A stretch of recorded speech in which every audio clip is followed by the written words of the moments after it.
Hello dear students, कैसे हैं आप लोग? मस्त।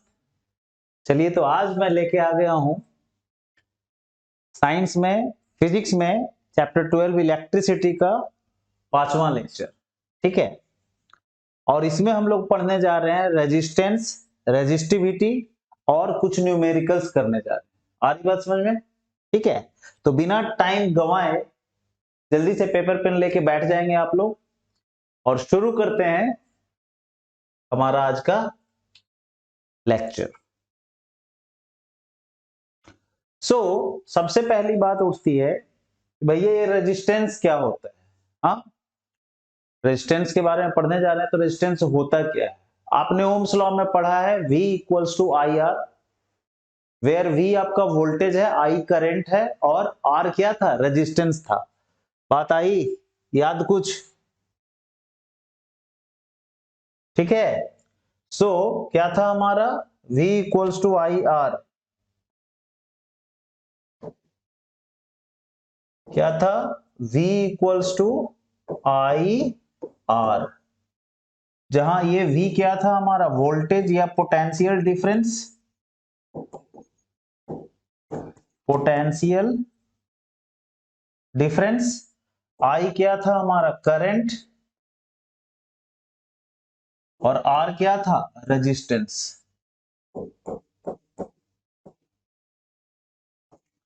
इसी रेजिस्टेंस को थोड़ा हमें ध्यान से देखना है, राइट? तो रेजिस्टेंस क्या होता है?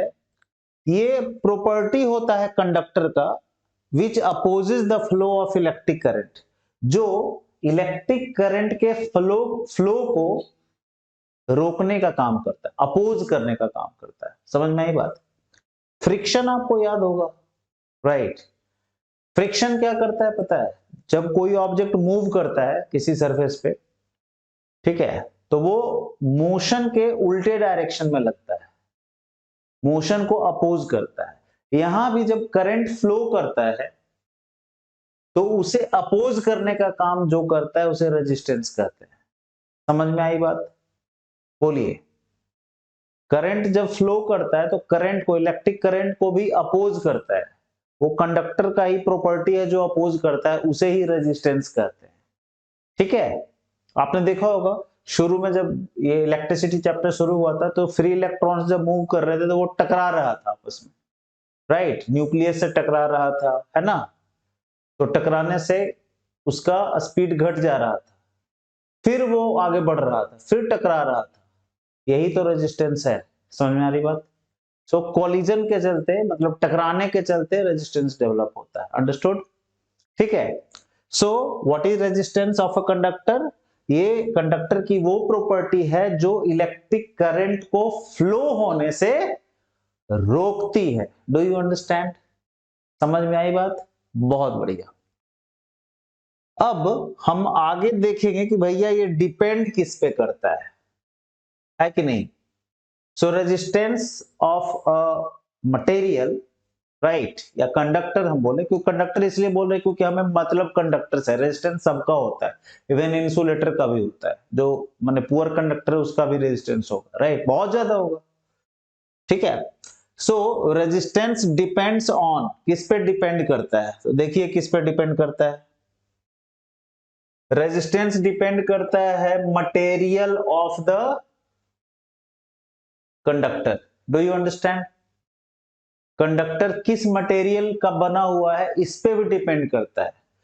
क्या ये कॉपर का है, क्या ये सिल्वर का है, क्या ये आयरन का है? समझ में आ रही बात? क्या ये निकल का है, क्या ये गोल्ड का है? इस पे डिपेंड करता है। और भी बहुत सारे मेटल्स हो सकते हैं, सबका रेजिस्टेंस, मतलब कहने का मतलब ये जो मटेरियल है वो अलग अलग है तो रेजिस्टेंस भी अलग अलग होगा। समझे या नहीं समझे?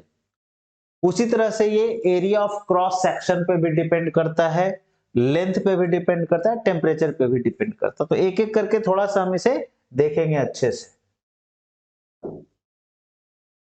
देखो, तो सबसे पहला है हमारा मटेरियल।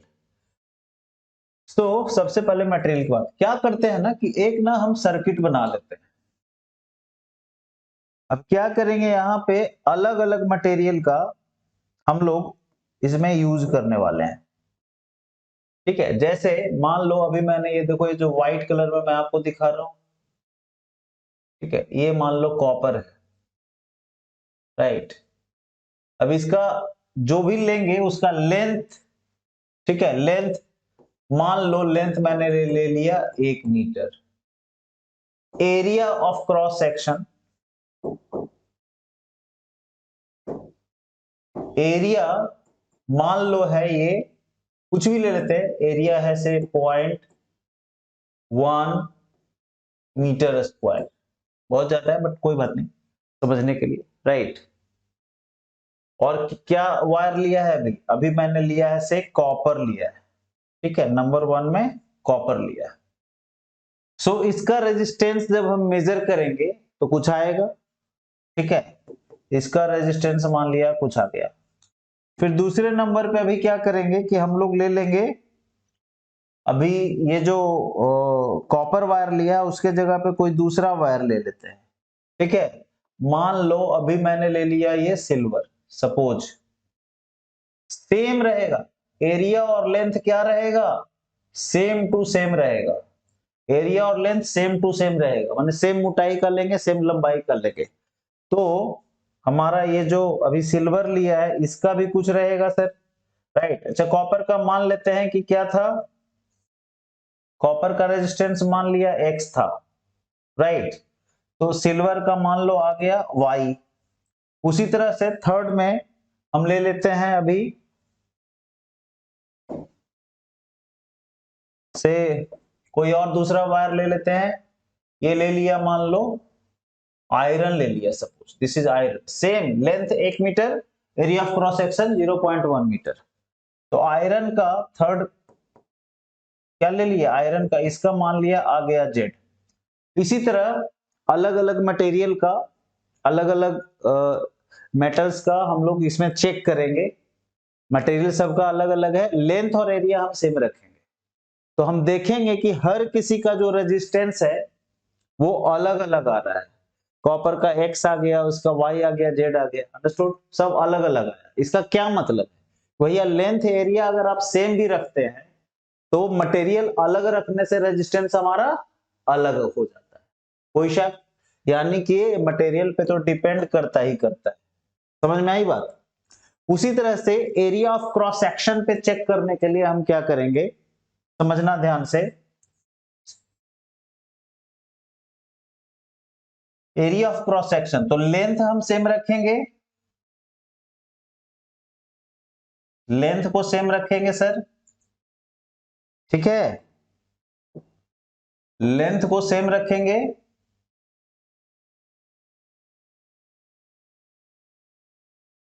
एरिया को बदल देंगे, ठीक है।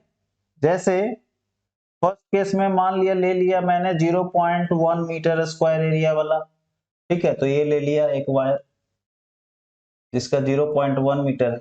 सेकेंड केस में लेंथ सेम रखेंगे, मटेरियल भी सेम रखेंगे, मान लिया मैंने ले लिया कॉपर, कॉपर का ही वायर बार बार मैं ले रहा हूं, अंडरस्टूड, समझ में आ रहा है। सो 0.1, दूसरे केस में मैंने ले लिया से 0.2 मीटर स्क्वायर एरिया वाला, यानी मोटा ले लिया, कॉपर का ही वायर लिया, और मोटा ले लिए, इसका डबल मोटाई का ले लिए, समझ में आ रही बात। थर्ड केस में ले लिया 0.3 मीटर स्क्वायर, और मोटा हो गया ये थोड़ा, अंडरस्टूड। और हर केस में क्या करेंगे, हम चेक करते जाएंगे कि किसमें कितना रेजिस्टेंस आ रहा है, अंडरस्टूड। तो हम देखेंगे भाई कि ये जो हमारा रेजिस्टेंस है वो हर केस में अलग अलग आ रहा है, अंडरस्टूड। हाँ, ये भी बात है कि जितना ज्यादा एरिया बढ़ रहा है, यानी जितना ज्यादा वायर हमारा मोटा हो रहा है, उतना ही ज्यादा रेजिस्टेंस घटते जा रहा है। और हम जो डेटा आएगा उससे आसानी से पता चल जाएगा, क्या पता चल जाएगा, कि जो रेजिस्टेंस है वो इनवर्सली प्रोपोर्शनल होता है एरिया के, एरिया ऑफ क्रॉस सेक्शन के। मैंने शायद अभी गलत बोल दिया कि जितना ज्यादा एरिया होगा उतना ज्यादा रेजिस्टेंस होगा, नहीं, एरिया जितना ज्यादा होगा रेजिस्टेंस उतना कम होगा। समझ में आ रही बात? तुम ऐसे सोचो ना, मान लो ट्रैफिक लाइट है, ट्रैफिक है माने एक पतली गली है, सेम नंबर ऑफ लोगों को जाना है, 100 आदमी को जाना है पतली गली से, और एक चौड़ी सड़क है उससे जाना है, तो ट्रैफिक बने ज्यादा, ट्रैफिक जाम होने का चांस कहाँ है? पतली गली में। यानी एरिया अगर कम है यानी कि वायर पतला है और सारे फ्री इलेक्ट्रॉन्स को जाना है, तो वहां पे रेजिस्टेंस ज्यादा होगा। और एरिया अगर ज्यादा है यानी कि वायर मोटा है, तो वहां पे फ्री इलेक्ट्रॉन्स आसानी से पार करेंगे, रेजिस्टेंस कम होगा।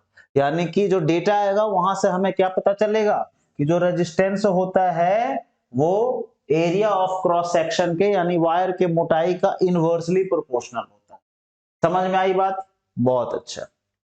So area of cross section भी हम लोगों ने देख लिया। अब लेंथ की बात करते हैं। इसके लिए क्या करेंगे, just try to understand.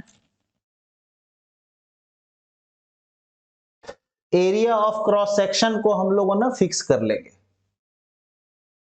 Area of cross section को फिक्स कर लेंगे, कॉपर ही ले लेते हैं। लेंथ को इस बार बदल देंगे, अंडरस्टूड? तो मान लो ये हो गया हमारा क्या, इतना लेंथ है, मान लो ये कितना है, मान लो 1 मीटर है। सो लेंथ कितना है हमारा 1 मीटर। अभी एरिया को बदलते जाएंगे, ठीक है, सॉरी एरिया नहीं, अभी क्या देखना है, लेंथ। तो शुरू में लेंथ को रखा मैंने 1 मीटर, हर बार कॉपर ही लेंगे, अंडरस्टूड? एरिया को फिक्स कर देंगे।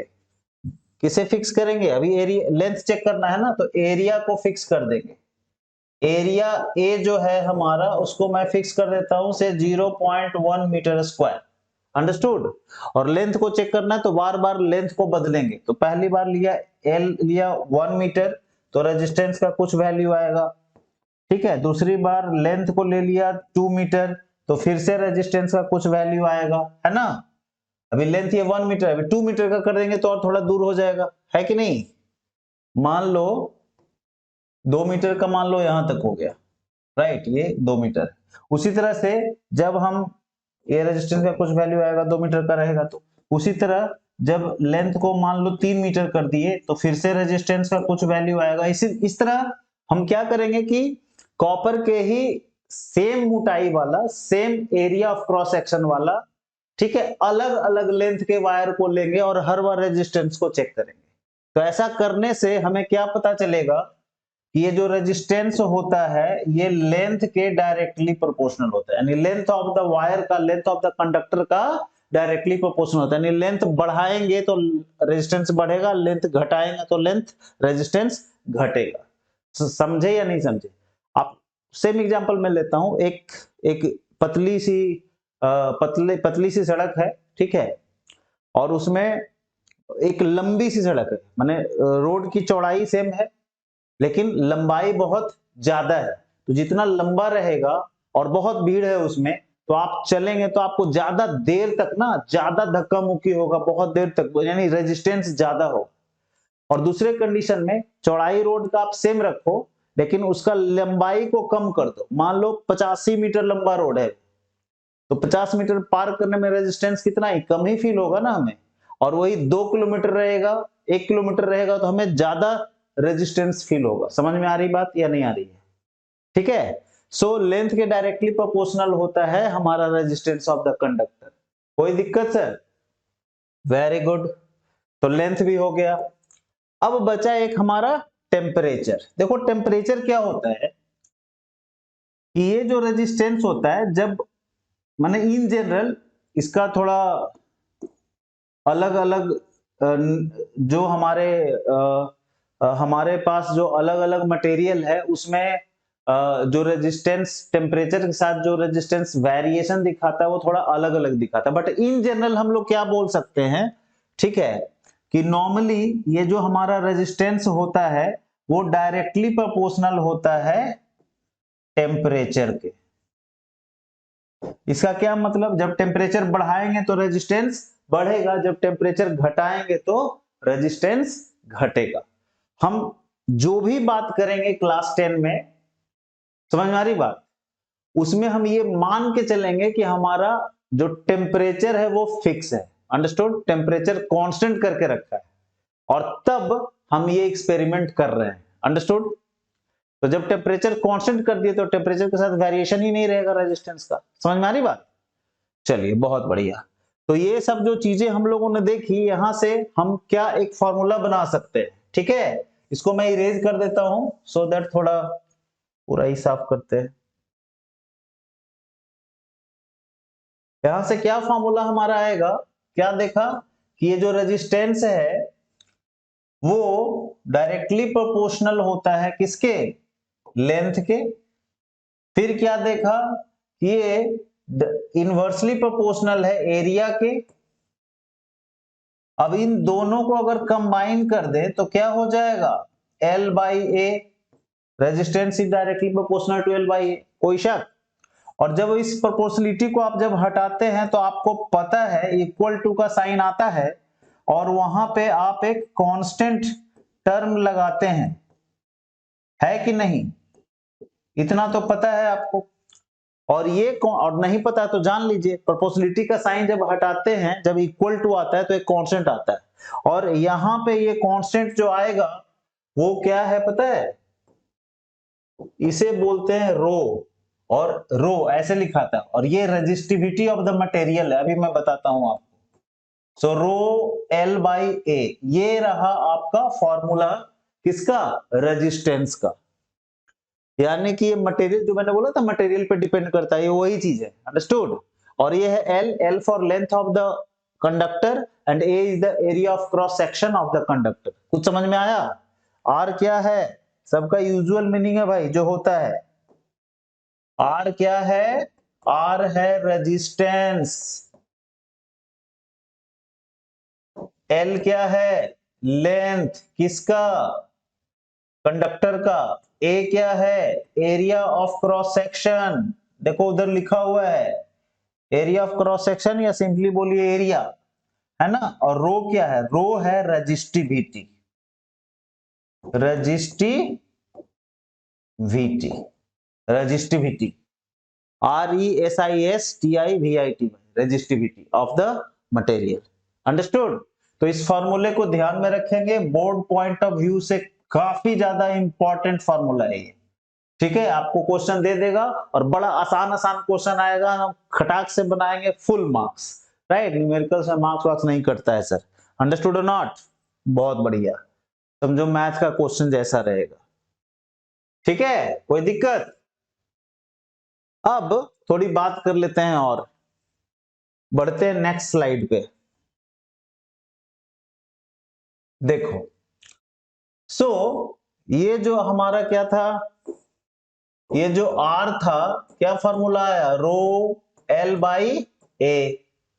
ठीक है, तो आपको मैंने ऑलरेडी बता रखा है कि ये जो रेजिस्टेंस होता है इसका यूनिट जो होता है, SI यूनिट जो होता है, किसी को पता है? कमेंट करेगा। क्या होता है SI यूनिट? ओम, OHM, और सिंबल ओमेगा। ये ओमेगा है। इसका, इस ब्रांड का एक वॉच भी आता है, महंगा आता है, इसी तरह वहां पे सिंबल बना रहेगा। अंडरस्टूड? इतना लंबा नहीं, छोटा। ठीक है, तो ओम, राइट? रेजिस्टेंस का यूनिट क्या होता है? ओम होता है। राइट? अब देखो, ध्यान देना भाई, पेपर पेन एकदम साथ साथ लिखते रहेंगे, रगड़ते रहेंगे। ठीक है, बिना मेहनत के कोई फल, अच्छा फल नहीं मिलता है, कोई फल नहीं मिलता है। मेहनत करेंगे तभी आपको मीठा फल मिलेगा। Do you understand? राइट? तो देखिए, अब देखो यहां से अगर मैं ऐसे लिखूं, क्रॉस मल्टीप्लाई करूं, तो क्या लिखूंगा? Rho L equals to R into A. इतना तो अलजेब्रा आपको पता है। Therefore rho equals to R A by L। ये देखो, ये रेजिस्टिविटी निकालने का, रो को कैलकुलेट करने के लिए फॉर्मूला आ गया आपके पास। अंडरस्टूड? ये भी कभी कभी पूछ देता है, अभी कुछ न्यूमेरिकल्स देखेंगे उसमें आपको दिखेगा। तो बताओ, इसका अगर मैं यूनिट निकालना चाहूं, किसका? यूनिट ऑफ रेजिस्टिविटी, यानी कि रो का। और रो को क्या बोलते हैं? रजिस्टिविटी। समझ में आई बात? यूनिट ऑफ रो, और रो को क्या बोलते हैं? रजिस्टिविटी। ऐसा यूनिट।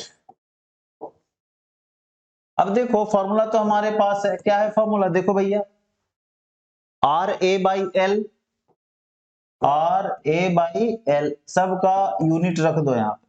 आर क्या है? रेजिस्टेंस, तो हो जाएगा ओम। ए क्या है? एरिया, एरिया का ऐसा यूनिट होता है मीटर स्क्वायर। और एल क्या है? एल है आपका लेंथ, तो लेंथ का ऐसा यूनिट होता है मीटर। ठीक है, तो क्या हो जाएगा? ओम, ये जाकर के ऊपर में -1 हो जाएगा, तो एम 2 - 1 क्या हो जाएगा? एम। तो ओम मीटर हमारा क्या हो गया? यूनिट हो गया, ऐसा यूनिट किसका? रजिस्टिविटी का, ओम मीटर। अंडरस्टूड? कोई दिक्कत? So ohm metre is the SI unit of resistivity. देखो रो लिखना, रो कैसे लिखते हैं? RHO, रो। इसे रो पढ़ते हैं, लिखे कैसे? देखो इसको ऐसे चलाना है और ये ऐसे कर देना है। अंडरस्टूड और नॉट? पी जैसा है, लेकिन ऐसे नहीं आप करेंगे, ऐसे करके ऐसे करेंगे तो नहीं होगा। समझ में आ रही बात? आपको इसी तरह करना पड़ेगा, यहां से ऐसे ऐसे, एज एज आपका शार्प नहीं, राउंड होना चाहिए। अंडरस्टूड और नॉट? ओके, कोई दिक्कत? चलिए आगे बढ़े। बहुत अच्छा, साथ साथ एकदम चलते रहना है। ओके, देखो थोड़ी और मैं आपको चीज बताता हूं, समझना बहुत जरूरी है। क्या है फॉर्मूला? क्या है हमारा? रो एल, एल कहीं कहीं कैपिटल भी लिखा रहेगा, नहीं तो स्मॉल भी रह सकता है, घबराना नहीं है। मान लो हमारा कॉपर, मान लो बोल दिया कि कॉपर वायर यूज करना है, राइट? तो कॉपर के लिए रो फिक्स होता है, अभी एक टेबल भी आपको दिखा था, उसमें सारा का टेबल दिया हुआ है किसका कितना होता है। एरिया भी अगर कांस्टेंट है, मतलब एक गिवन मटेरियल ले लिया, कॉपर ले लिया या एल्यूमिनियम ले लिया या आयरन ले लिया, तो उसके लिए रो तो फिक्स हो गया ना, क्योंकि मटेरियल की प्रॉपर्टी है। और ए क्या है? ए हमारा एरिया ऑफ क्रॉस सेक्शन, माने कितना वायर हमारा मोटा है पतला है वो बतला रहा है। तो मान लो ये दोनों चीजों को मैंने सेट कर दिया, फिक्स कर दिया, कांस्टेंट बना दिया, तो किसके डायरेक्टली प्रोपोर्शनल हो जाएगा? रेजिस्टेंस, लेंथ के, लेंथ ऑफ द वायर के। अगर length of the wire double कर दे, मान लो मैंने इसे 2L कर दिया, तो रेजिस्टेंस कितना हो जाएगा सर? रेजिस्टेंस भी बढ़ के कितना हो जाएगा? अगर मान लो शुरू में R था तो ये हो जाएगा 2R। अंडरस्टूड ना? बोलो। मान लो 1 मीटर वायर था, उसका रेजिस्टेंस आ रहा था 2 ओम, तो जब 2 मीटर वायर कर देंगे तो उसका आ जाएगा 4 ओम, डबल हो जाएगा। समझ में आ रही बात?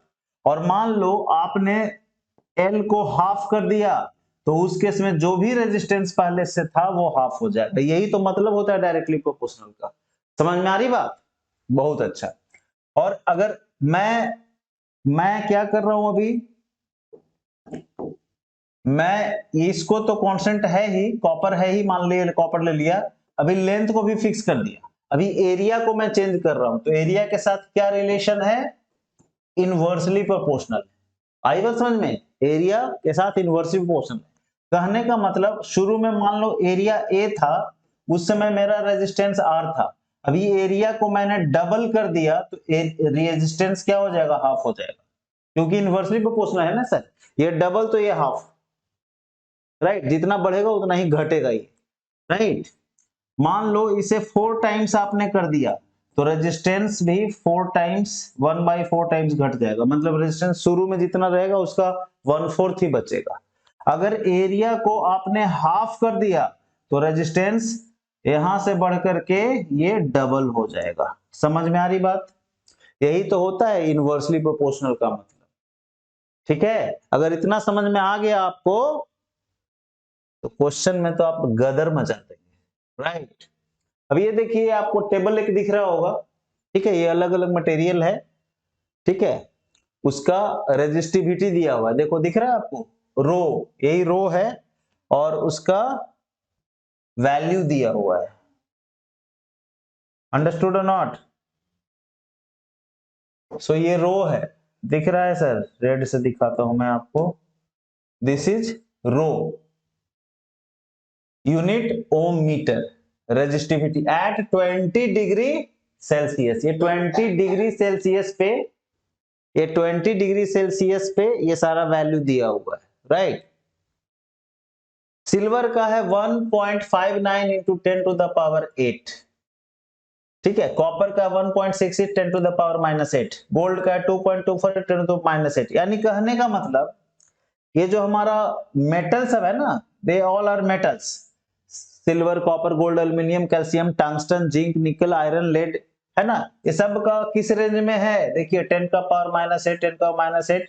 और इधर आयरन वगैरह का थोड़ा सा, ठीक है, चेंज हो गया, वो हो गया 10 का पावर -7। Understood not? समझ में आई बात या नहीं आई? यानी थोड़ा बढ़ गया, 10 का पावर 8 से ये बढ़ गया थोड़ा, राइट, बहुत अच्छा। इधर क्या है, नाइक्रोम, नाइक्रोम भी मेटल है हमारा, अंडरस्टूड। फिर कार्बन आ गया, ग्रेफाइट, ग्रेफाइट, कार्बन मतलब कोयला नहीं, ग्रेफाइट है यहाँ पे। Graphite is a good conductor of electricity, you know that. ये 2.5 × 10⁻⁶। उसके बाद जर्मेनियम आ गया 10 का पावर -1। ड्रिंकिंग वाटर आ गया, सिलिकॉन, भीगा हुआ लकड़ी, ग्लास, रबर, एयर। देखो एयर का है 10 का पावर 16 OMG, कितना, रबर का 10 का पावर -13, ग्लास का 10 का पावर 10, भीगा हुआ लकड़ी का 10 का पावर 3, सिलिकॉन का है 10 का पावर 2। समझ में आ रही बात? तो धीरे धीरे जैसे जैसे आप इधर जा रहे हैं, ये बढ़ता जा रहा है ना, ये जो है हमारा, ये जो रेजिस्टिविटी है ये बढ़ता जा रहा है, बढ़ते बढ़ते बढ़ते ये मैक्सिमम हो गया किसका, एयर का। अंडरस्टूड? तो जितना ज्यादा रेजिस्टिविटी उतना ही ज्यादा रेजिस्टेंस, क्योंकि फॉर्मूला में क्या देखा था आपने, देखो क्या था formula, R equals to rho L by A। अगर L और A को कांस्टेंट रखेंगे तो R is directly proportional to resistivity. बात आ रही है समझ में? R is directly proportional to resistivity. तो जितना ज्यादा रेजिस्टिविटी उतना ही ज्यादा रेजिस्टेंस। समझ में आया कि नहीं आया? ओके। सो एक चीज आपको पता होगा, ये जो आपका जर्मेनियम है, सिलिकॉन है, राइट, ये सब क्या है पता है, ये सब ना, इसको बोलते हैं सेमीकंडक्टर। मतलब सेमीकंडक्टर क्या होता है, कंडक्टर और पुअर कंडक्टर के बीच का चीज होता है। अगर आपको पीरियोडिक टेबल का थोड़ा भी, इस बार तो खैर सिलेबस से हटा दिया है, बट हम लोग पीरियोडिक टेबल का भी वीडियोस लेके आ रहे हैं, ठीक है, बहुत जरूरी है कंसेप्ट के लिए। देखो ना, पीरियोडिक टेबल नहीं पढ़ोगे तो ये सब समझने में दिक्कत होगी, है कि नहीं? इसलिए पढ़ना तो सब कुछ है, आज पढ़ो कल पढ़ो, बढ़िया है कि आज ही पढ़ लो, कल के लिए आप रेडी रहोगे, है कि नहीं? सो जर्मेनियम, सिलिकॉन, ये सब जो है ये हमारा सेमीकंडक्टर कहलाता है। और ये मोटा मोटी आप समझ लो कंडक्टर और इंसुलेटर के बीच का चीज है, राइट। और ये बड़ा ही इंपॉर्टेंट है इलेक्ट्रॉनिक आइटम्स के लिए। समझो ये नहीं रहता तो आज शायद हमारे पास मोबाइल, टीवी, लैपटॉप और ये सब जो हम लोग भेज रहे हैं ना स्पेस में, सैटेलाइट वगैरह, सब कुछ नहीं बना पाते। ये इतना इंपॉर्टेंट चीज है। अंडरस्टूड? बहुत अच्छा। आगे बढ़ते हैं, देखते हैं आगे क्या है भैया। ओ आ गया न्यूमेरिकल्स। तो पेपर पेन तो आपने निकाल के बैठा ही है आपने, है ना। अब देखते हैं क्वेश्चन को फटाफट फटाफट फटाफट। देखो, what will be the resistivity, oh what will be the resistivity, rho पूछ रहा है। तो डेटा निकालते जाओ फटाफट। Metal wire of 2 metre length, L दिया हुआ है कितना, 2 मीटर, बहुत बढ़िया, एंड 0.6 मिलीमीटर इन डायमीटर, यानी अच्छा डायमीटर दे दिया, डायमीटर, चलो इसको डी से दिखा देते हैं। डायमीटर कितना है, 0.6 millimetre. If the resistance of the wire is 50 ओम, और रेजिस्टेंस कितना है, 50 ओम, ठीक है, 50 ओम है रेजिस्टेंस, कोई शक? ठीक है। अब देखिए, अब हमें क्या करना है, हमें निकालना है रो। तो सबसे पहले तो फॉर्मूला लिखेंगे R equals to rho L by A। So यहां से रो कितना हो जाएगा, R A by L। R कितना है हमारा, 50 ओम। एरिया, अब देखो एरिया तो नहीं डायरेक्ट दिया लेकिन डायमीटर दिया है, तो डायमीटर से एरिया नहीं निकल जाएगा क्या? एरिया क्या होता है, वायर है, सिलेंड्रिकल वायर है, कहीं लिखा हुआ है शायद, और नहीं भी दिया तो डायमीटर तो सिलेंडर का ही बने, सिलेंड्रिकल वायर का ही डायमीटर होगा ना। सो पाई आर स्क्वायर। ठीक है, अब आर के लिए क्या करेंगे, आर होता है डायमीटर का हाफ। देखो यहाँ पे मैं लिख रहा हूं, आर कितना हो जाएगा, डायमीटर का हाफ। डायमीटर कितना है 0.6 बाई 2, यानी कितना हो जाएगा 0.3 मिलीमीटर।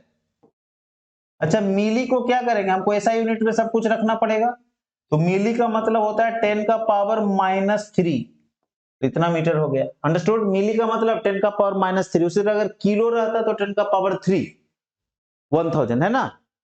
सो 0.3 इंटू 10 का पावर -3। तो एरिया के जगह पे क्या लिखेंगे, एरिया के जगह पे क्या लिखेंगे, पाई आर स्क्वायर है ना। तो पाई का वैल्यू कितना है 3.14 ले लेते हैं।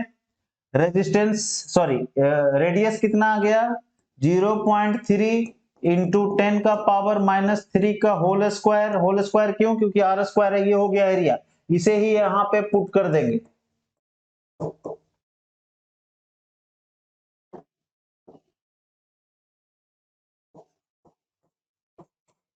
टेन का पावर -3 का whole square pi R square upon length कितना है, देखो लेंथ दिया हुआ है 2 metre.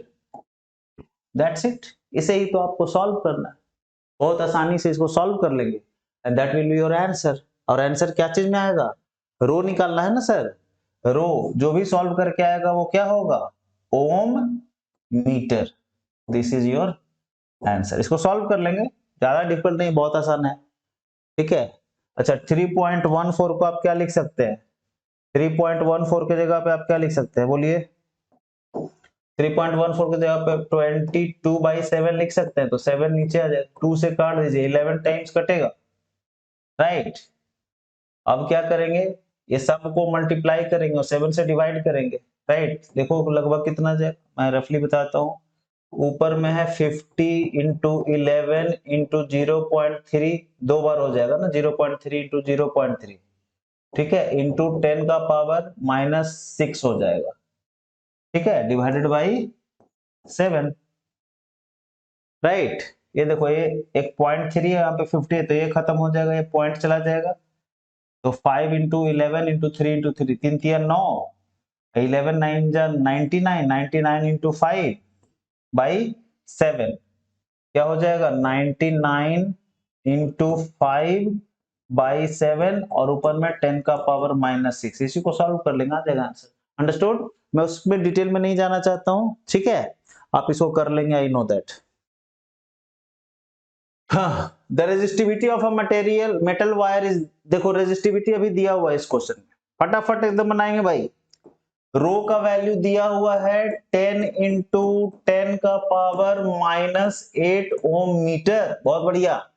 Eight 20 degree centigrade find the resistance of the same wire. R पूछ रहा है ऑफ 2 मीटर लेंथ, यानी एल कितना दे दिया 2 मीटर, एंड डायमीटर कितना दे दिया, थिकनेस, थिकनेस मतलब क्या, डायमीटर, डायमीटर दे दिया 0.3 मिलीमीटर, राइट। तो फट से इसको क्या करेंगे, 2 से डिवाइड कर देंगे तो रेडियस मिल जाएगा। तो 2 से डिवाइड कर दो तो कितना हो जाएगा 0.15 मिली। मिली के जगह पे क्या रख देंगे 10 का पावर -3 मीटर। समझ में आया, कोई दिक्कत। इसको डिवाइड करेंगे 0.15, मिली का वैल्यू रख देंगे 10 का पावर -3 मीटर। अब देखो रेजिस्टेंस का फॉर्मूला याद करो, रो एल बाई ए। रो दिया हुआ है 10 इंटू 10 का पावर -8, बहुत अच्छा। लेंथ है आपका 2 मीटर। एरिया, एरिया क्या होता है 22/7 ले लें, पाई का value, pi R square. R, R तो मेरा ये है ना 0.15 इंटू 10 का पावर -3 का होल स्क्वायर। इसी को सॉल्व कर देंगे, you will get the answer. Understood और नॉट। और इसका आंसर क्या चीज में आएगा, रेजिस्टेंस निकालना है तो ओम में आएगा। कोई दिक्कत, बोलिए। सबका आंसर आप सॉल्व करके बताएंगे, ठीक है, कि किसका कितना आ रहा है। अंडरस्टूड, बड़ा आसान है, डिफिकल्ट नहीं। देखो कैसे करेंगे, ये 7 ऊपर चला जाएगा, 7 ऊपर गया, 2 से इसको काट दो 11 टाइम्स, कट गया, ठीक है। ओके, तो 7 ऊपर में कितना है देखो, ये मैनेज हो जाएगा, -7 हो जाएगा, है ना। तो 10 का पावर -7, बहुत अच्छा। नीचे में क्या बचा है, 11 बचा है। और देखो ये स्क्वायर है तो 2 बार मल्टीप्लाई होगा तो 0.15 इंटू 0.15 क्या हो जाएगा, 0.0225। 15 इंटू 15 कितना होता है, 225। तो पॉइंट है तो इतना हो जाएगा इंटू 10 का पावर -6। कुछ समझ में आ रहा है, बहुत बढ़िया। तो अब ये ऊपर चला जाएगा तो कितना हो जाएगा, 10 का पावर -7 पहले से, ऊपर जाके +6 हो जाएगा तो -1 बचेगा। ठीक है, नीचे में 11 इंटू, अब देखो ये जब हटाओगे तो ऊपर में कितना आ जाएगा, 4 जीरो है, 4 डिजिट है तो 4 जीरो, यानी 10 का पावर 4। इन दोनों को सॉल्व, नीचे में कितना हो जाएगा 225। ठीक है, तो कितना हो गया फाइनली ऊपर में, ये 10 का पावर 3 बचेगा, यानी कि 7000 बाई, ये देखो 11 इंटू 225। इसी को सॉल्व कर लेना, और क्या दिक्कत नहीं है। ऐसे देखो आसानी से हो जाएगा। यहाँ पे जो ऐसा किए ना, देखो ऊपर में क्या बच रहा है हमारा, 7 इंटू 1000 बाई 11 इंटू 225। ठीक है, तो ये 25 से काट दो इसे 40 टाइम्स, और ये कटेगा 9 टाइम्स। अंडरस्टूड। तो कितना हो गया देखो, 7 इंटू 40 280 अपॉन 99, दैट्स इट। ठीक है, लगभग इसे 100 अगर मान लें तो 2.8 के आसपास आएगा। 2.8 से थोड़ा सा ज्यादा आएगा क्योंकि 99 है ना, यहाँ पे कम है 100 से, राइट। तो ये लगभग लगभग कितना आ जाएगा, 2.8। और आंसर रेजिस्टेंस निकालना है तो ओम। क्लियर है, समझ में आया नहीं आया, 2.8 ओम आएगा। अंडरस्टूड, बहुत अच्छा। चलो नेक्स्ट क्वेश्चन देखते हैं सर, आसान है। The area of cross section of wire becomes half. क्या है भैया, जो एरिया ऑफ क्रॉस सेक्शन है ये आधा हो गया। कितना हो गया, आधा हो गया, बहुत अच्छा। मान लेते ए है तो आधा हो गया, तो a/2। When its length is stretched to double, तो शुरू में मान लो लेंथ l था, जब इसे दुगना किए यानी डबल कर दिए, 2l कर दिए, तो एरिया कितना हो गया, हाफ हो गया। How the resistance of wire is affected in new condition, बोल रहा है कि जो रेजिस्टेंस है वायर का वो कैसे अफेक्ट होगा। तो देखो जब ये था, मटेरियल तो सेम ही रखना है ना, वही वायर को स्ट्रेच किया तो रो इसका भी वही रहेगा, इसका भी वही रहेगा, कोई शक। तो इसके लिए आप रेजिस्टेंस क्या लिखोगे, रो L/A, है ना। इसके लिए क्या लिखेंगे, रेजिस्टेंस, नया रेजिस्टेंस है ना, मान लेते हैं R' है ये, तो R' क्या होगा, रो L हमारा क्या है नया वाला 2L, और एरिया कितना है नया वाला A/2। कोई शक, इसको सॉल्व कर दो सर। रो 2 ऊपर जाकर के कितना हो जाएगा, 4L/A। इसको ऐसे भी लिख सकते हैं, 4 इंटू रो L/A। बोलो, और गौर से देखो ये रो L/A क्या है, R है, यानी कि पुराना वाला रेजिस्टेंस के बराबर है। यानी जो नया R' हमारा आया, R' आया, वो 4 टाइम्स पुराना रेजिस्टेंस है। सो द आंसर इज कि अगर हम एरिया को हाफ कर दें और लेंथ को डबल कर दें किसी गिवन मटेरियल वाले वायर को, राइट, तो उस कंडीशन में जो नया रेजिस्टेंस होगा वो 4 टाइम्स हो जाएगा। अंडरस्टूड, समझ में आया कि नहीं आया, नहीं आया तो जरा मेहनत कीजिए, ऐसे थोड़े सब आपको फटाफट समझ में आएगा। मेहनत करेंगे, बार बार उसको बनाएंगे, समझेंगे, थोड़ा बुक वगैरह भी पढ़ेंगे, तभी तो कॉन्सेप्ट क्लियर होगा, है कि नहीं। ठीक है, तो आज हमने क्या क्या देखा कि सर जी रेजिस्टेंस क्या होता है, रेजिस्टेंस किन किन चीजों पे डिपेंड करता है, मटेरियल पे डिपेंड करता है, लेंथ पे डिपेंड करता है, एरिया ऑफ क्रॉस सेक्शन पे डिपेंड करता है, टेम्परेचर पे डिपेंड करता है। अंडरस्टूड। हम लोग जो बात कर रहे हैं ये कांस्टेंट टेम्परेचर पे बात कर रहे हैं, इसलिए टेम्परेचर को कंसीडर नहीं किए किसी क्वेश्चन में, सीबीएसई बोर्ड में नहीं दिया हुआ है टेम्परेचर के साथ क्या रिलेशन है। अंडरस्टूड। इन जनरल हमें पता है कि टेम्परेचर जब बढ़ता है तो रेजिस्टेंस बढ़ता है, टेम्परेचर घटता है तो घटता है। ठीक है सर। लेंथ के साथ रेजिस्टेंस का डायरेक्ट प्रोपोर्शन है, डायरेक्ट रिलेशन है, लेंथ बढ़ेगा तो रेजिस्टेंस बढ़ेगा, लेंथ घटेगा तो रेजिस्टेंस घटेगा। कब? जब बाकी चीजें कांस्टेंट हो। उसी तरह एरिया के साथ इनवर्स रिलेशन है, इनवर्स प्रोपोर्शन है रेजिस्टेंस एरिया के साथ। कब? जब बाकी चीजें कांस्टेंट हो, है ना। तो बाकी चीजें जब कांस्टेंट है, यानी कि रो और एल को कांस्टेंट कर दे, तो एरिया को अगर डबल करेंगे तो रेजिस्टेंस हाफ हो जाएगा, एरिया को अगर हाफ करेंगे तो रेजिस्टेंस डबल हो जाएगा, एंड सो ऑन। ठीक है। उसके बाद हमने क्या देखा कि ये जो रेजिस्टिविटी है ये क्या चीज है, अलग अलग मटेरियल का कैसे क्या होता है। ठीक है। उसका यूनिट क्या होता है? यूनिट होता है ओम मीटर। कैसे निकालते हैं ये भी हम लोगों ने देखा। फिर क्या हम लोगों ने देखा कि रेजिस्टेंस का जो रिलेशन हम लोगों ने देखा था मटेरियल के साथ, माने रो के साथ, लेंथ के साथ और एरिया ऑफ क्रॉस सेक्शन के साथ, उसे भी हम लोगों ने चेक किया। याद है ना, वो सर्किट डायग्राम बनाए थे, पीछे जाके आप देख सकते हैं। ठीक है। अलग अलग दो चीज को कांस्टेंट रखा, तीसरा को बदले तो उसका रिलेशन आ गया, फिर वही काम किए, बाकी दो को कांस्टेंट रखे उसको चेंज किए, ऐसा ऐसा करके हम लोगों ने देखा। ठीक है। फिर हम लोगों ने क्वेश्चंस देखे। ठीक है। क्वेश्चंस भी अच्छे अच्छे क्वेश्चंस थे। ठीक है। आपके बुक में जो क्वेश्चन है, ठीक है, जो भी बुक है आपके पास, ये फॉर्मूला जो अभी हम लोगों ने देखा R equals to rho L by A, best जितने भी क्वेश्चंस है ये सारे क्वेश्चंस आपसे बन जाएंगे इतना थ्योरी जानने के बाद और इतने क्वेश्चंस करने के बाद। इससे डिफिकल्ट क्वेश्चन इस फॉर्मूला पे बेस्ट आपको बोर्ड के एग्जाम में नहीं आएगा। एकदम इत्मीनान रख रही है। ठीक है। लेकिन सवाल ऐसे बोर्ड थोड़े ही करना है, हमें तो IIT मेडिकल भी निकालना है, तो हमें थोड़ा तो ज्यादा पढ़ना पड़ेगा। समझ में आ रही बात? और अभी से ही पढ़ना पड़ेगा। ठीक है। सो अगर आपको हमारा वीडियोस पसंद आ रहा है, ठीक है, जो हम एफर्ट लगा रहे हैं आपको उससे चीजें क्लियर हो रही है, कॉन्सेप्ट क्लियर हो रहा है, तो भैया लाइक करो, वीडियो को शेयर करो अपने दोस्तों के साथ। ठीक है। सब्सक्राइब करो, कर लो चैनल को अगर अभी तक नहीं किया है, और कमेंट तो प्लीज करो यार। ठीक है। देखो, लाइक करो, कमेंट करो, ये सब कुछ करो। इससे क्या होता है पता है? तो बोलोगे इससे सर अब पैसा कमाएंगे। अरे पैसा कमाना भी बहुत दूर है, इतना आसान नहीं यूट्यूब पे पैसा कमाना। समझ में आ रही बात?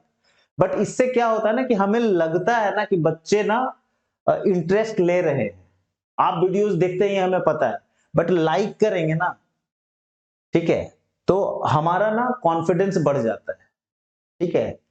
ठीक उसी तरह जैसे आपको ज्यादा मार्क्स आता है तो कैसे कॉन्फिडेंट फील करते हो उस चैप्टर में, उस सब्जेक्ट में, उसी तरह से ज्यादा लाइक्स आता है, कमेंट आता है, तो मजा आ जाता है, हमें बहुत मजा आता है। ठीक है ना। तो चलो फिर मिलते हैं अगले वीडियो में। तब तक के लिए bye bye, good night, take care. अपना और अपनी फैमिली का खूब ख्याल रखिए और खूब मन लगा के पढ़िए और जिंदगी में आगे बढ़िए। Bye bye, see you guys.